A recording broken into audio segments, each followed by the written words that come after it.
Hey everyone, welcome to what is, I guess, the first of at least five of these Oracle Sports staff podcasts or something, whatever you want to call it. I don't think it really matters. My name is Brian Atab. I'm, excuse me, almost coughed into my hand. I Don't do am, that. I am the sports editor at the Oracle. That is Nolan Brown with his ASMR microphone there. Yes, big and fancy microphone. Before we started the recording here, he actually literally did some ASMR, took a sip of water, and then actually said, "Is this water? This water tastes weird." It does taste weird. It's like I don't even know how to describe it. It's like a weird chlorine kind of taste. And I saw something on Twitter that was like, "Oh, my water tastes like chlorine." And I wonder if that's just the thing that's been affecting everyone across the board, is that their water tastes weird. I don't I know. mean, I'm drinking touching my face. I'm drinking a bottle of water right now, so I can't relate. But this is a weird time, obviously. I mean, we're concerned with our. I mean, really shouldn't be. You don't really have to be concerned with your drinking water, but we're concerned about everything right now. It's a heightened time right now. Was just thinking, Nolan, I haven't seen you, at least in a visual sense, in 2 weeks to the day. And our guest today is going to be the program director of Bulls Unlimited, the iHeartRadio channels, feature USF play-by-play and all that good stuff. Darek Sharp. And Darek is another person we haven't seen in 2 weeks too, because we haven't been to campus well, for me, I haven't been since that Friday. But it's been about 2 weeks because of COVID-19, the coronavirus. And yeah, I mean, we're all freaking out over toilet paper. Nolan, your mom was just in the background in that video yelling about toilet paper. Yeah, and I've definitely seen it firsthand. I work part-time at Publix, and the past week I've worked like 4 or 5 days in a row, and it's been crazy. I mean, we sold out of toilet paper in 20 minutes one day, and it's like, where's it all going? I mean, like, yeah, you're stockpiling it, you want to get ready for it, but why toilet paper? I mean, come on. I don't know. To be clear, what you're saying is, and this is very important, please take this, there is no shortage. There's no supply chain issues like there might be during a hurricane, when the stores might be shut down, the highways might be shut down. I remember after Irma, I-75 in Gainesville for a bit was flooded. So you can't bring trucks through that, obviously. So that's where you have to go stock up for God knows how long, if a storm is coming or something will, mess up the supply chain. The supply chain is still moving. Now, could that change in the future? Possibly. Not trying to alarm anybody, but we don't know what the future holds. But there's no reason to believe that right now. So you're right. Where's this toilet paper going? How many? And I don't know if you saw Andrew Yang's tweet a couple of days ago, former Democratic, what do you call him? Not a, would he be a candidate? Right, you're a candidate. Yeah. You're a candidate until you're a nominee. Right. We're not in politics for a reason, but he was the one who wanted the basic universal income. So that may be how, if you want to remember who he was, because there were a lot of Democratic candidates for a while there.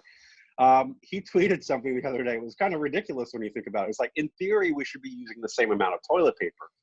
But that assumption is like based on nobody ever using toilet paper outside of their house. So I can see why there is now everyone's staying at home. You're not going to school. You're not going to work. Yeah, now you do need a little bit more toilet paper. But the idea that Publix is selling out in 20 minutes is just absolutely insane to me. You working at Publix is a pretty good reason why we're doing our part on Zoom right now, staying away from you. Yeah, I actually hurt my knee yesterday. I don't know what's wrong with it. I haven't been to the doctor yet, but I was supposed to work tomorrow and then the rest of the week, but I told my boss, I was like, I can't come in, my knee's screwed up. So it's probably for the best too, because I was talking to one of my coworkers and he said, this is kind of like ground zero, like at being at a grocery store, because there are thousands of people that come in each day. And we're interacting with them. They're getting close to us and they're asking, where's this, where's that, where's all this, we're handing stuff to them. They're taking it. They might touch us with their hand or something like that. So he brought up a But you good saw what point. I just did. Yeah. And people will still do the normal things. Like, they'll scratch their face or they'll touch their nose or whatnot, and then they'll go touch something else.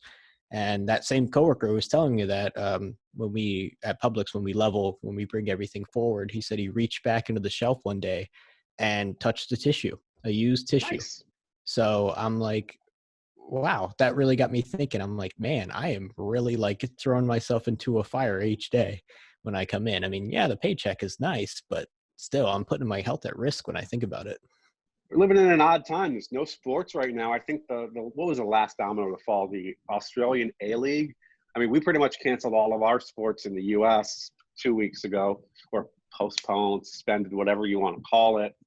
I think it was Aussie Rules Football was the last one. That was a couple days ago, right?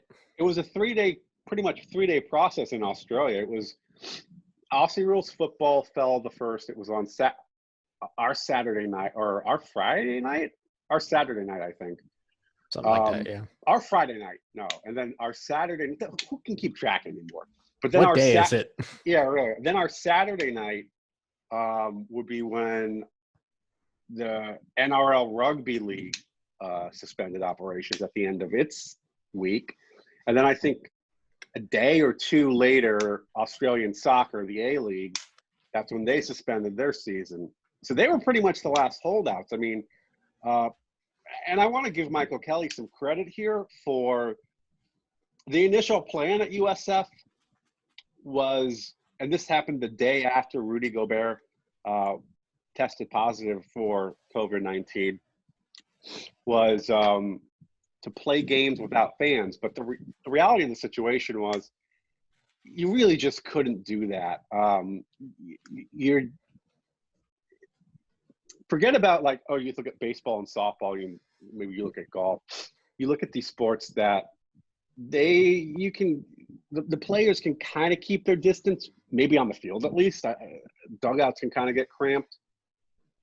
But as someone who's been in those press boxes for baseball and softball, especially at USF, where they're relatively tiny, they're not the worst press boxes in the world. Ask Darek Sharp. I'm sure he has a few opinions on some tiny press boxes. I was in one with him earlier this year in Tallahassee.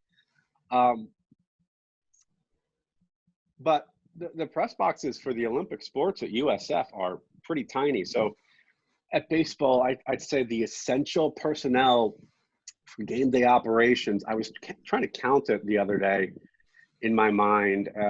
I think it was like 8 people in the first row alone. And that's essential personnel that you have to have to run things the way they normally do. Now, that also includes Bulls Vision people or scoreboard people in terms of, putting the batter's picture up. Now, I don't necessarily know if that's essential, that if you could cut that. But that row is tiny in that press box. And so that wouldn't open up that much space, meaning it would not be possible to run those games with the proper 6 feet needed between people that the CDC is advising. It's just not possible to run that with essential personnel. Obviously the goal was to play the games because you don't want to take away senior seasons from student athletes, or just even a season of eligibility, even if you're sophomore, junior, freshman. But there was just nothing you really could be done. And especially once those conference basketball tournaments started being canceled, it was very obvious where spring sports were going to go. Yeah, that was definitely the first domino really to kind of set the effect in motion. And you brought up a good point. I mean, yeah, you can limit the number of fans. You can have no fans, but also with the dugouts. I mean, you bring up a good point. Those dugouts are cramped. I mean, yeah, baseball's not exactly a very close contact sport or anything like that, but if you have a runner on base or something, they're right up next to the person. They're not within that 6 feet across. And so pretty much all sports are just, you're within contact of someone at some point, no matter if it's a contact sport, like a physically contact sport or not. I mean, you're going to be within that 6 feet. And in that case, you're going to be breaking that guideline anyway. So having fans really doesn't make a difference. The athletes themselves are going to be in violation of that guideline anyway if they were to play. And here's the thing about not having fans and only having like select family and essential personnel. The Big East did everyone a favor when you think about it, because they were like the only conference, I guess, that had games scheduled on that Thursday after the NBA shut down, because that's what triggered everything. I don't think we'd still be playing at this point, if because somebody else would have tested positive. But they might have finished out those conference tournaments otherwise. But the Big East did everyone a favor, even though it got chastised, which it should have been, for tipping off that game. I think it was St. John's and Creighton.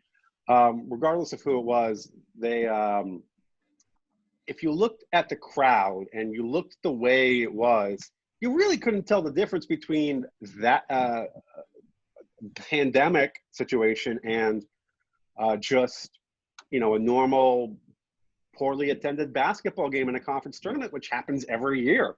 So, it kind of did us a favor and kind of, I think, put out, at least in a lot of people's minds, the possibility of playing without fans, because you look at that scene and it's like, all right, what's the real difference between that and, a USF baseball game that draws 500 people in that 1,000-seat stadium?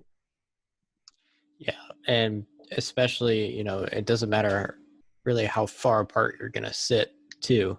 I mean, you're still going to be, once you're in like an arena, I guess maybe less so at like an open air, like a baseball or softball stadium, but where you're in an arena like that, you're really, it's confined to a space. No matter how big it is, it's going to be confined to there. And everything that you're touching, if there's just one person in there, that can make its way around to every single thing. You're trying to find your seat, you're touching other things. And especially if it's in a tournament sort of sense, that's going to be rotating. I mean, you're going to be playing so many people from so many different places. Yep, and in the same arenas too. So you're going to have multiple people coming in there, touching certain things. They may touch a seat. Nobody's going to sit in that seat for that one game. But then the next game, somebody else comes in, sits down in that seat, and then that's how it passes along. So I definitely, that was the right call, especially for basketball, because when you think about basketball, fans, sitting in the crowds and stuff like that, they're all close together, but also in the court too. I mean, I think basketball is one of the closest contact sort of sport. You're always touching something. I mean, you're always touching a person basically.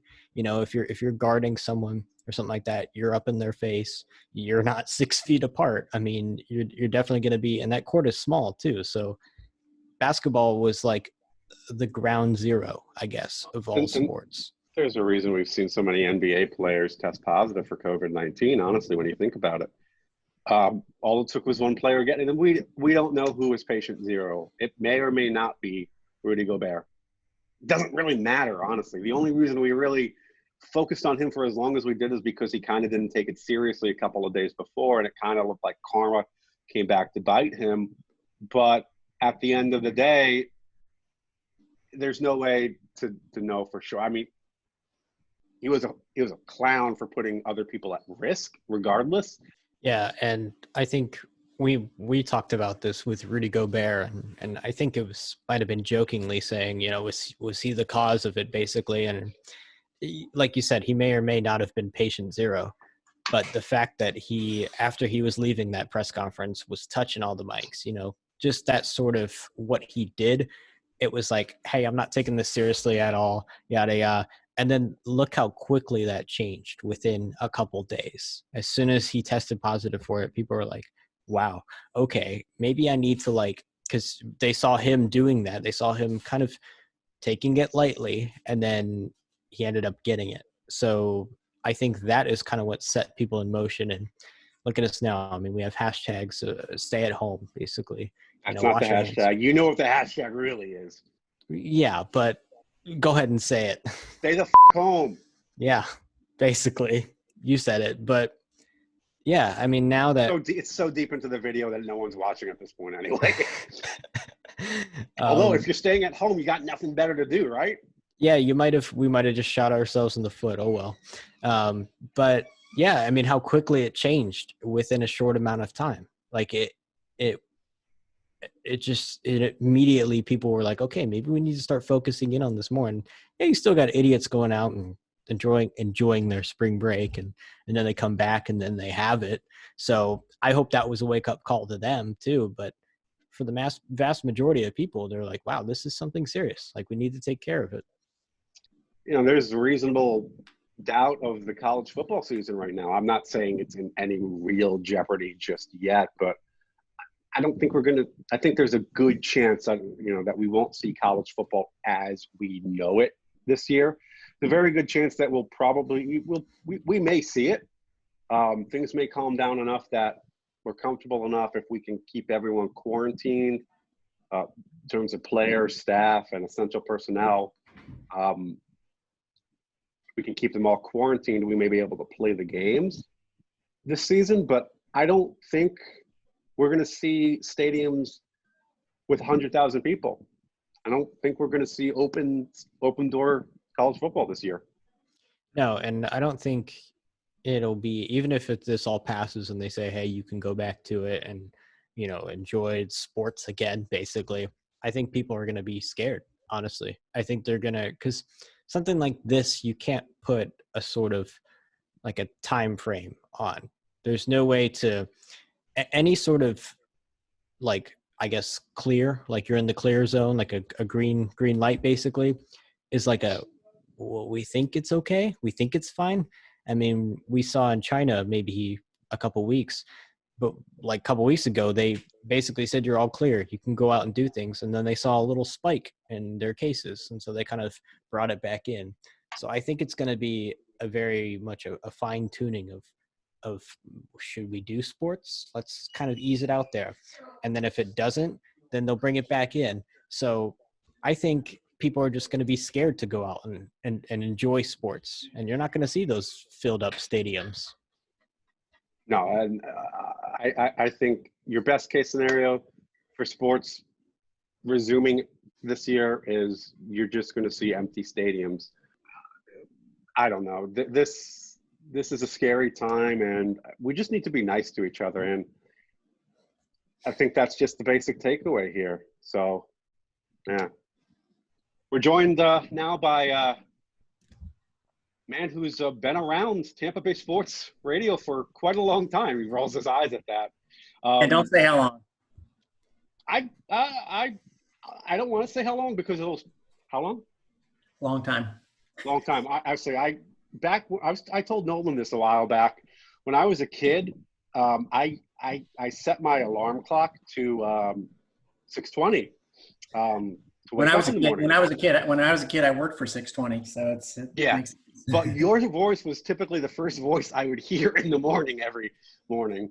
So that said, it's the program director and play-by-play man for USF women's basketball and baseball, women's soccer, men's soccer, the host of the football pregame show, the host of Bulls Beat on Bulls Unlimited, program director of Bulls Unlimited on iHeartRadio. It is Darek Sharp. Thank you for joining us here, Darek, on our first ever venture into social distancing. Yeah, I'm telling you, man. And it's just, everything is completely ramped up right now. Anytime I have an itchy nose, I don't know what to do. Is this the right approach? It's just everything takes on magnified meanings. So it's funny. Got it right. So it's funny. Before you joined us, I didn't have any tissues or anything with me, and I kind of had a runny nose in that first segment. So while we broke things up while waiting for you, I went and got a box of Kleenex or whatever brand this is. So man, you can't get enough of that apparently. I did the whole get up early thing last week, and you get to see all sides of everybody during this time, the good side and the crazed side. I think I'm right down the middle, pretty much. Oh, Nolan's down there on the normal, just take it as it comes side. And Brian, I could see being a little bit more nervous in general. I just showed you one box. You have no idea how many boxes I have. That could be my only box. It is not. You don't want to know how much toilet paper we have stocked up. Do you? You and Brian together? Oh no, my family here. I know. My nose really is itching. It's not running. I'm fine. I'm not sick, but that's not a symptom. But you've been through a lot of, I'd say not pandemics, but you've certainly been in radio for other instances where there have been some crazes here, mainly hurricanes. Can you really compare what's going on right now to anything similar to that? Not really, because it's just the thing that it came to my mind at some point, probably around the time of our last broadcast, which would have been 2 weeks ago, where you just go from your world is sports, everything is so important, or at least seems that way, to kind of have to take that, whether it's subconscious or conscious step of going, I guess it's not that important, because anytime we've had any sort of work stoppage, 9/11, that's something that really impacted, obviously, more than just the sports world, but I was in sports radio when that was going on. You could at least look at, okay, well, here's a date where things are going to return, and then at some point it's going to be back to normal, and you can get, PO'd about a sporting outcome again. But this is so different. That is, I'll take it whenever we can get it. I'm not even thinking about a certain date, like, oh yeah, we'll be back up and running in months, 3 or 4 months. Just as long as you tell me we're going to have sports again, I'm happy at this point. So that makes it a lot different. When was that point where you just it all hit you that that's it? I mean, there's nothing for now. For a lot of people, it was Rudy Gobert. And boy, what a dope he was, but I'm glad he's okay. For me, when the next day is the day that, Michael Kelly announced that everything was going to be without fans. And it was at that point for me, because to me, you have to have fans.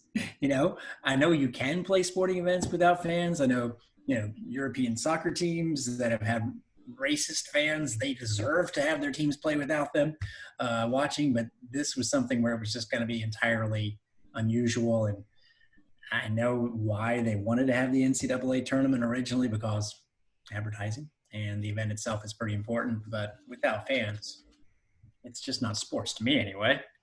I mean, I've been to a couple of Rays games without fans, but that's different. Yeah, and Nolan and I were talking about that.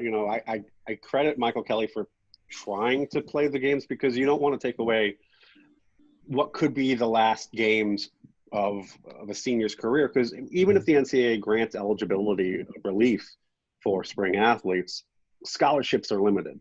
So who knows how things will shake out. We might have seen some seniors for the last time, even if there is relief granted, just because of a financial situation. It doesn't make sense to come back for a fifth year of school if you don't need it and pay for it. Yeah. So it's just, but once we kind of saw those conference tournaments get canceled and the AAC was the first, you kind of saw that domino fall, especially when it was the AAC canceling its basketball tournament. You kind of saw, all right, we're done here. But I remember, what was it, a week after you played on Bulls Unlimited, the basically moment for moment, that last baseball game. Yeah. And your intro, you can kind of tell that, this is probably the last baseball game you're going to do this season. And I remember I was talking with sports information director Thomas. He said hey to me before that game, and I'm like, you ready for the last game of the year? He's like, what do you mean? I'm like, we're not going to be back here. And he kind of nodded at me. He was like, yeah. I mean, was it just kind of surreal doing that pregame? Sure. For sure. It was, you don't want to cheat the audience and be talking about everything else the whole time and saying, well, boy, the Bulls just fell behind FAMU again. Not that it matters, because it's the last game. You don't want to be like that, but that's kind of what was going on in the back of my head, and even I remember seeing Coach Mole after the game, and it was such a tough loss. Again, in a vacuum, just the game itself. And you had that look like that was a bad loss. And I'm thinking, even that's not going to be seeming important in a couple of days from now, because you could tell it was going to happen. And it was definitely bizarre.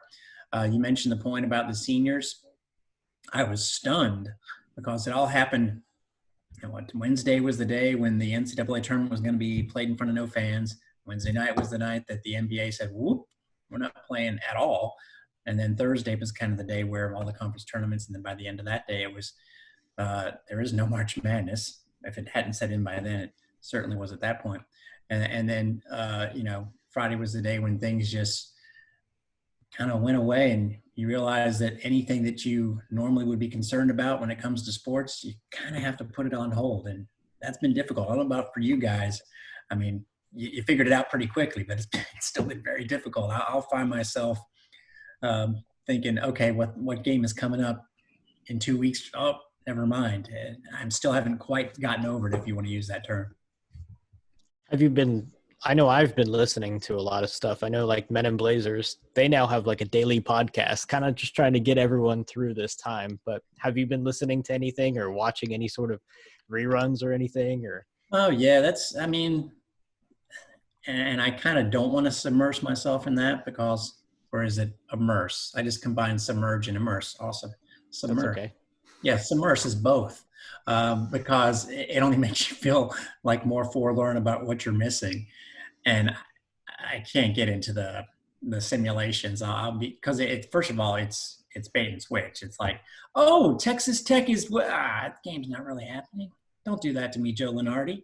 But then it really just makes you go, okay, there's another example of somebody that's getting cheated out of that opportunity. And I lost my train a little bit when I went from the Wednesday to Thursday. Friday was the day that we found out that the NCAA wanted to go ahead and get it out there that, we're going to take care of the spring sports seniors. But even at that, I mean, that's wonderful. But I still feel for the basketball players. You guys know at the beginning of the year, men's basketball was picked to make the NCAA tournament, or at least be a contender. And I feel sort of weird about thinking about it this way, but I've thought about it plenty of sports this way, and that is, what if that had happened? How terrible would that have been? What if the Bulls actually, had won those games against Florida State and Utah State and New Mexico State, all the games that were close, and the first game against UCF, they would have been in line to make it to the NCAA tournament. Imagine if the SMU game had ended like that and the Bulls would have been the 4th seed, and then, sorry, none of that really happened. So in a weird way, it almost makes you glad they lost some games, because it kind of would have stunk. But for us, okay, it's almost like that worked out, if you will. But for so many schools like Dayton and San Diego State, you're not going to get this year back. Dayton's not going to go whatever their record was, 28-2 again. San Diego State, same thing. The teams that won their conference tournaments that were actually played, that were supposed to, get set for their opponent and couldn't get that opportunity, you can't replace that. I don't care if you restore eligibility. It's that to me has been the most difficult part to kind of wrap my head around, because I don't play for those teams, and yet I can't imagine if that was me. I try to, and it makes me feel really awful for them. And I mean, I don't even know how you would properly restore that eligibility for a winter sport athlete, because you think about it, and I made this point in one of our online stories. It's just, you have for women's basketball, you just have the postseason tournaments left. For men's basketball, you had most of the conference tournaments, and obviously NCAA, NIT, CBI, CIT, all those tournaments still to play. You can't really justify granting a full season for that, but you can't also, I don't see it there any in between at that point. I don't know. I think they should try and, if I was a student athlete, if I was a coach of a team that had, I don't know, say 3 seniors on it, I'm thinking of a team like, Northern Iowa, for example, I would not just give up the fight so easy. And again, you're right. I mean, with the incoming players, you only have so many scholarship. I think the NCAA is going to definitely work with the schools in the spring sports, although it just doesn't sound like it's going to happen for the winter sports. I don't know. I think the pro NBA, NHL, however it's going to happen. If it does happen, by the way, we don't know. I think people would be able to accept a shortened end of the regular season, or forget the end of the regular season, a shortened, postseason. If we can get to the NHL playoffs, you would go 5 games instead of 7, that kind of thing. I think people would be accepting of that in the pros, but in college, it can't happen. There is not going to be any resumption of this year, no matter what. So if you're just cutting that many people off, I don't know, you kind of really rob them of, in not every case, but in a lot of cases, of what they were there for, what their senior year was supposed to be for. And if you want to say, okay, they're graduating, they're not even getting that experience, at least properly. I think one of the first reactions that I saw on Twitter was from Brooke Hartman with USF softball. I don't know what she tweeted, but seeing that was like, wow, that it's been taken away from all of these seniors and underclassmen too, but mostly those seniors. And even when you think about softball, the USF softball as a whole, I mean, you had so many changes in the season. You had Jess Moore coming in. This was like her time to basically shine this season. Mm-hmm. And she was building something, and it just kind of fell out. And it's like, how many other schools were like on the brink of something, and it just kind of all got taken away. Yeah, that's, I'm so glad that it sounds like you mentioned Brooke. Bruni comes to mind, and the seniors, even though it's actually not that senior laden of a team this year, but you do have a handful, we're going to get that chance. It will be satisfying in that way. But yeah, softball came to mind. Again, sports that people don't talk about that very often. You had the last sporting event of the spring for us was women's tennis, and fortunately the one senior on the team is Johnny Clark, and she was winning her match. She won her match even though the team didn't win overall. But so at least you can find some shining examples of players that got to go out, student athletes that got to go out on the right note. But there's just way too many incomplete sentences out there. It's been very strange. I talked to the women's tennis coach from my show, Bulls Beat, Christina Moros, and she said, when she told the team that the season was over and this was pretty much right after their last match, she just wanted to get out ahead of it and not have them find out via other methods. And she said 10 out of 10 crying. So if that's how that responded, if that's how that group, that one team I'm talking about, responded when they probably knew anyway what was happening, then it just gives you a nutshell about how everyone's responding in the sports world.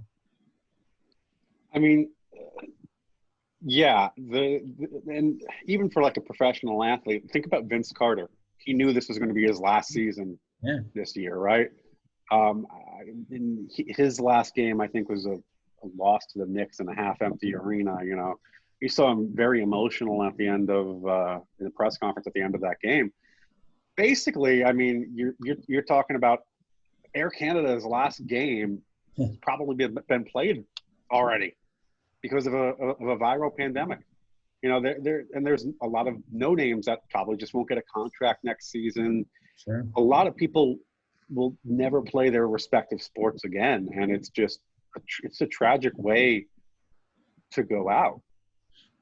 We're trying to, I'm trying to think about sports like that, even if they somehow just seems like a miracle this time can put together something, even if it's often or long delayed for this season. But you can say that you're trying to stay in shape on your own, but no one can be in basketball shape. So even if sports do resume, I don't. And you think you flash it forward to football. When is it going to be back to anything resembling normal? A ways away, and I think there will be that grace period from our expectations anyway, where like I alluded to earlier, I don't care. Just give me something and I'll watch. Again, this is all under the overarching guise of knowing that it really is not important compared to what people are going through, people losing their lives and that. But for our purposes here, which is what we do as our living, covering sports, I'll be happy whenever we can talk about anything. And no, let me rephrase that. When I say anything, I don't mean cherry pit spitting. Nice try by ESPN2 the other day, but the cherry pit spitting and the robots, I don't know if you guys watched any of that, if any of those sports made you look for more than 2 minutes, but cornhole. I like cornhole. That's pretty fun.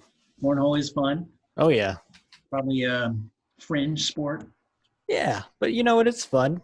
I heard Watching- there was a soapy or slippery staircase, but I never stuck around for that. Oh, sounds like fun. Yeah, It's something to watch. Yeah, I know. You guys, I'm sure, have been watching some of the old stuff, some of the replays. Everyone made sure that I knew that the Duke Kentucky Classic was being replayed, not knowing that I'm a Kentucky guy because my parents went to school there, and I can't watch that game again. So mix it up a little bit, college basketball people, when it comes to great games. I really that the only thing I can think of that I'd even have a desire to watch is something that you could watch anytime anyway, like the NCAA tournament. It just doesn't feel the same watching it. I mean, I enjoyed seeing the Jim Valvano, NC State Houston, but again, you can watch that anytime. So it's not been the same. It's been very unusual. Just like Bulls Unlimited these days, by the way, but we're working on that. That's what I was just gonna ask you. I mean, I've been spending my time actually binge watching Ballers, which more entertaining than I thought it was going to be. But yeah, you've got 2 channels to program for right now, and not a whole lot of content to really go with. How are you keeping it fresh? Well, you got to mix up your approach. You got to go with themes. Like, I've got some stuff down the road. I'm gonna basically go in order by sport at some point, in order by win at some point. We've got the classic games, but fortunately, and I can tip my hat to Brian Segrest and a lot of the other sports information directors, they kind of know what our plight is. And so we're getting pretty ahead of the curve as far as exclusive interviews goes with a lot of the assistants for football. I know later today at 5 o'clock, we're going to do a video chat with Charlie Weiss Jr. That's going to be on my show Friday. Michael Kelly's been great. He yesterday did the Kelly Conversation is what we're calling it, and it's going to air every Wednesday. So today was the first time it hit with Chad Barnhart. That was kind of cool. He was the first quarterback for USF, and people forget he didn't start off here. He was a Lake Wales kid. He went to South Carolina, and it was basically easy to get him here. That was interesting still to hear him tell his story. But going out in the first game at whatever the stadium was called then, Tampa Stadium, and saying that it was very, very similar to playing in an SEC stadium. That's how wild the atmosphere was. So we got that. So he's also, Michael Kelly, going to do an every Friday update, which is important because his schedule is pretty regimented, and there's going to be news every week, things that people don't know about. So we'll have that Friday, but more interviews with coaches, more phone interviews. Obviously, we're using the video technology when we can, but I grabbed Evelyn Vienne on the phone last week. She was at least she got a proper send-off, right? But we never got to really hear her tell her story about what's going on with her new pro team. They're on hold. I have since found out that when you go to a pro soccer team and you're there for 1 week and then everything stops, but your league makes you stay in the city where your team is just in case things resume, which in her case is New Jersey, that you get real bored real fast. And also talking to some of the, like I say, coaches, got Billy Mullen a couple of days. So it has been different.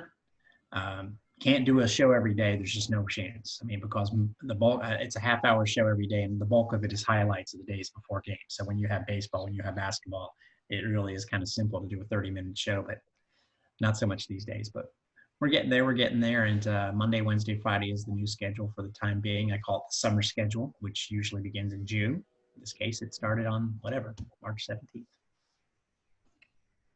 Went a little bit early. Yeah, it's a wee bit early.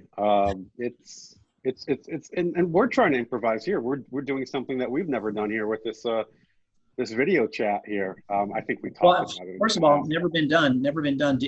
I'm still confused as where I'm supposed to be looking. Am I looking at the green light on my computer? Am I looking? I have no idea either. Okay. Yeah, I don't know either. Can I bring my dog? Can I bring my dog in? He wants to. Of course. We'll fix it in post. Actually, bring Franklin in. What's up, Bulls fans? I'm Franklin. Out there he is. So I tell you who does not mind the coronavirus schedule. It's this kid. I'm sure he's so happy to see you every day. I'm sure he's like, you don't have to leave the house. What you don't know is that sometimes, well, most days when I do the show, it's got to be done by around 6:15 for it to get on the air properly. I usually get up there for 4:30 because I just don't feel like doing it the night before. And this kid is always right next to me. He knows it's time to do the show. He knows to be quiet. He really is a good companion. He does a good job. And then learning how to ride a bike, or not ride a bike, be in a bike while someone else is riding it. So every little part of the channel he knows about. Say hi to Nolan and Brian. Hi, Franklin. What's up, guys? Talk some USF stuff, but he's a good boy. I was gonna reset the video because we can only do it 40 minutes at a time. And I think unless you got to go. I got to get rolling. We got a lot of stuff going on here at the house. Yeah. All right, we'll wrap things up then. Yeah, no, because you're still working, right? How's it been working at home? Yeah. It's good. I got a little studio here. I got my other laptop here. I got you guys know the broadcasting equipment for the that you do for baseball games and soccer games. You kind of have the same equipment. I've been using that to so I have everything sort of condensed in this little area. It's not that bad. There's my wife. Hey. Hi. That's Jen. She just loves the fact that I'm home all the time. That's so fun. We're doing so much cleaning. I mean, yay, cleaning. Oh. You know that cleaning is an all-day experience if you make it so? Oh, she's cleaning the door on the way out. Oh well. That's on the door. I listen, I can't sanitize my door handles enough at this point. That's a good idea, actually. Yeah. Yeah. I do love following you guys. Sorry it didn't work out for the USF Madness bracket. Sometimes it's just a bad draw. I was rooting for you all the way. Michael Kelly, we had no chance. Well, I went up against the guy that created the dang poll, but I see he just got beat by Joey Knight, so I probably should have coached myself. The Iceman? The Iceman. That was the best thing. That was the best thing. I saved that picture. Good luck escaping that nickname, Joey Iceman Knight. I gotta come up with nicknames for you guys. Oh boy. Oh man, I don't even know. What would mine be? No, bro. No, bro. Okay. No, bro, is funny. That's almost what I said when you asked me to come on the show. Just kidding. Jeez. No, bro. Oh wow. Okay, I'll come up with a great one right when we sign off for you, Brian. Oh boy. Well, we're getting up close to it because I think we started at 2:05 or so. So we're getting close to it. So I heard it abruptly cuts you off too, which is we want that. We want to have a dramatic finish. Dramatic sign off, and not the kind of sign off that we want to have a proper senior night or something like that, Yeah, exactly. Yeah. We're going through what they went through. Oh, well, We'll be in touch. hopefully everything works out. But yeah, I mean, appreciate you coming on, spending some time with us. This has been a very weird time. I mean, I know like, Kevin Erlinson wanted us to mention the video you did with Sharpie. One Benny of Hill. The Benny Hill video. Oh yeah. That's That was a Franklin? That was a Franklin. Yeah. Oh. Sharpie's started enough videos in his day, so yeah. Okay. How many? Kevin wants to know how many takes it took to get that down. No, that was just a natural take. That's happening all the time. Like I say, he loves the coronavirus schedule, so we get to play the runaround game at least 5 times a day, and I figured the Benny Hill music kind of makes sense. He's trained for it. I'll try to edit that in after the end of this video so everyone can see what Awesome. it is. Awesome. All right. Good Darek on that. Sharp, thank you so much for joining us today. Appreciate it. Good luck filling content. I think we all kind of need it at this point, but we're powering through here. So thanks for joining us here on. And I didn't think I'd miss seeing you guys, but I do now. I mean it's been what, 2 weeks, and it's been weird. It's been weird. So was my hair. Sorry. Yeah. Well, that's why I'm wearing a hat. Thanks, All right. guys. Thanks. All right. So, yeah, that was Darek Sharp, program director at Bulls Unlimited. Hope I didn't say Bulls Radio instead. You said Bulls Unlimited. Okay, I was making a joke. Well, Bulls Radio isn't a thing that exists. It's gone. What is Bulls Radio? Bulls Media. Yeah, Bulls Radio? I don't know her. we might be doing one of these with the aforementioned Kevin Erlinson, the assistant director of sports at Bulls Media, in the near future. He was kind of hounding me the other day to give him an answer in a group chat you and I have with him, and it's just kind of like I finally responded 12 hours later, because I was kind of ignoring it because I figured the answer would just be so obvious. Yes, I don't have anything else to do. What else would I do? But yeah, so we may do one of those next week. We may have an athlete trying to track down some people for next week. It's a weird time because in theory, like you think everyone has all the time in the world to do these things, but like we're talking with Darek Sharp. He had to go and to do some other work because he had, he said Charlie White's Jr. at 5:00 for the channel, so he's still doing work. I know this week all the student athletes are probably adjusting to life, taking these classes online. I know Georgina Cork. Georgina Cork, I think, is a biology major, right? Something like that. That's what Ken Erickson said. Whatever it is, it's like way more complicated than what we do. So to all of a sudden go from, probably most of her classes were in person, especially now. Think about this. This is her first year as an upperclassman, which is typically when you start taking your, major courses. Everything beforehand is typically for your general education classes, unless, you got some high school credits or whatever. But probably, this is when stuff starts to get serious for someone like Georgina Cork, who's a junior. So yeah, it's a tough adjustment. These are just crazy times, but yeah, if you stuck with us this long, you get a gold star. But congratulations. Unfortunately, we can't give it to you because we'd have to come within 6 feet, like we were talking about. You can't play basketball right now. Yeah, if you're at the park now playing basketball, go home. Play 2K. I'll play you on 2K. I was literally just going to say play 2K. All you got to do. Yeah, I've been playing FIFA career mode, or Ultimate Team if you're into that. My cat chewed up the cord at my PS4 for the controller. Such a freaking idiot. I hate that cat. Leave the... Which cat? What's that one's name? What? What's the cat's name? His name Did you is have Jack. a name? No, this cat's name is Jack. There's Jack, and then there's another one. There's two other ones. Her name is Daisy, and then the youngest one we got about a year after we got Jack and Daisy.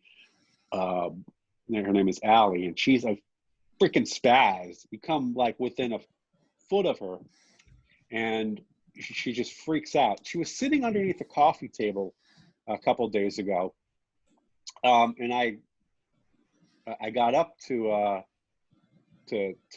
I don't know, go somewhere, and I moved the table ever so slightly, right? And she just flips the hell out and just starts scrambling.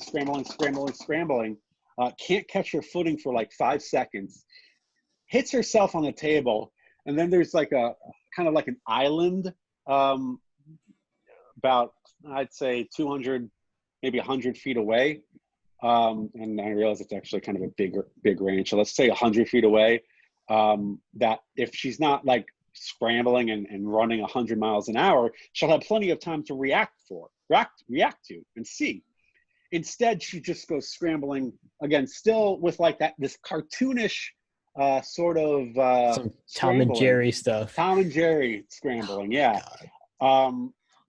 Goes like head first right into the island wall, and then just kind of rounds the corner, just goes into the kitchen and runs away.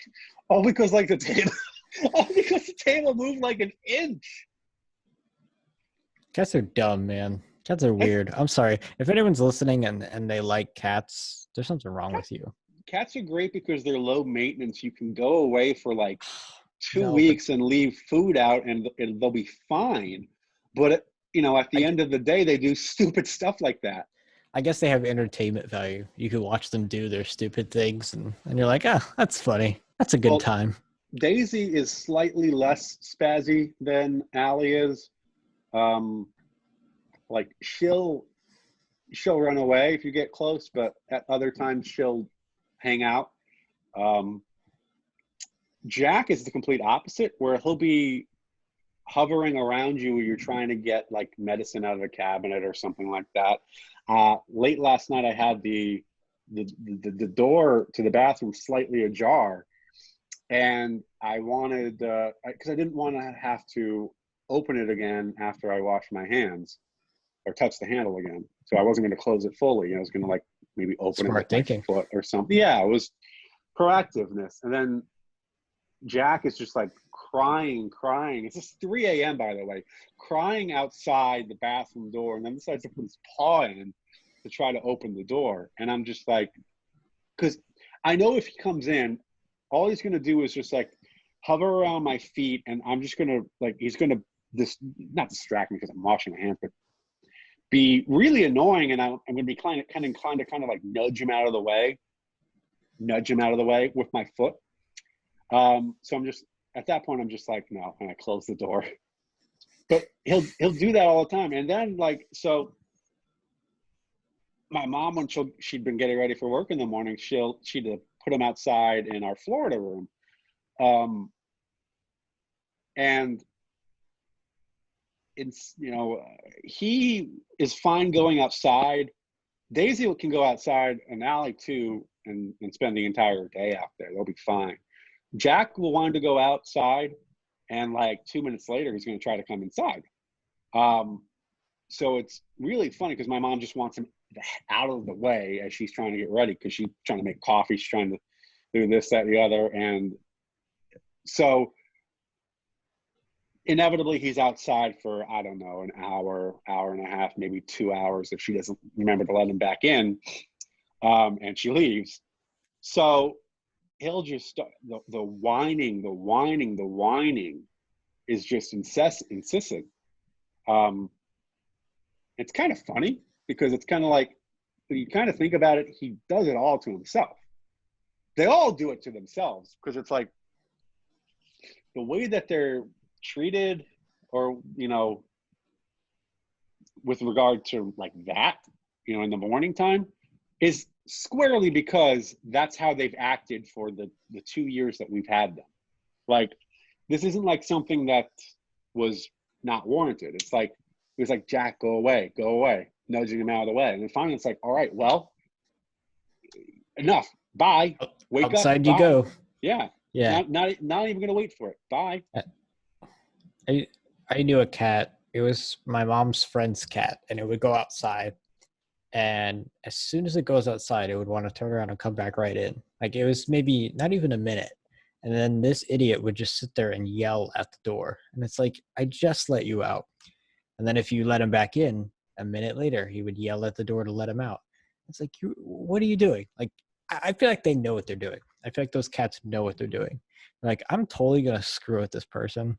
And they're going to have to spend their entire day letting me in and out of a door because I'm yelling. Imagine that. They're smart. Cats are smart. I think Jack is just stupid. I mean, he's probably the stupidest cat we've ever had. Just because it's just lack of awareness sometimes. Because there was one time I was in the kitchen with my dad, and we were just talking. I think I just got home from the doctor or something, and Jack was in the kitchen just walking around, not really paying attention to where he's going, and I didn't know he was in the kitchen because he is a cat, and I am 5'9" or whatever I am. I'm talking with my dad, who was, I think, maybe slightly taller than me.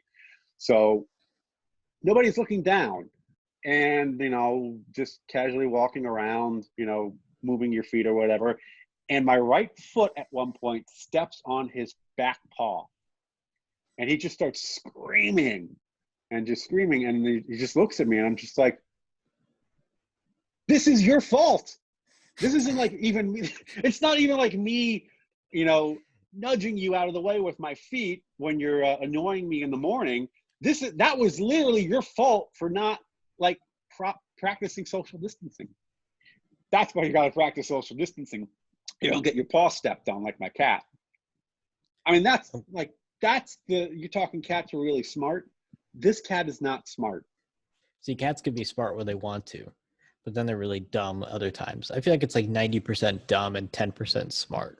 So they do a cool trick and they're like, oh, I never expected that. And then they do stupid stuff like that, like purposely wait and get their paw stepped on. But wow, we're coming up against the 40-minute mark. So this was supposed to be our final segment. So and now we're talking about dumb cats, dumb animals. we should put little jingles in, like a little song or something, or like an ad read. We should do an ad read, and then just break it up. Yes, let's do a read for Complete Home Facial Tissues. Compare it with Kleenex Trusted Care. So far, I've used one tissue this entire time. It's been about an hour. Not gonna lie, I do not know where to buy this. So if you're looking for some tissues, sorry, cannot help you. But this is your live read of the podcast for, once again, Complete Home Facial Tissue, soft, strong, absorbent. Buy it at some place, somewhere, maybe if it's in stock. Probably a Walmart. Just I don't wake know. up early. Wake up early. That's what you got to do. This video is also sponsored by Animal Crossing only on the Nintendo Switch. This is going to help you get through that quarantine because we're all stuck at home and you can't experience the outdoors. But in Animal Crossing, you can. And by Zoom, where you have to do your 3.5-hour podcast in 3 separate phone calls because Zoom will kick you off of a phone call after 40 minutes without warning. Also, all Kool-Aid. Right. Not for me. No, okay. No thanks for that sugary drink. Sponsored by, you know what I should have been drinking all along? Whoops. Water. It's free most of the places, but it's also pretty good when it's in a bottle. All right, no more stupid sponsors. Let's get out of here. And man, I got some fun editing to do. Even if we don't cut anything out, it's just going to be fun to see how long it takes to export in Premiere Pro. So thanks for joining us, everybody. We'll do this again next week. Stay safe out there, wash your hands, and stay the home. Thank you, everybody.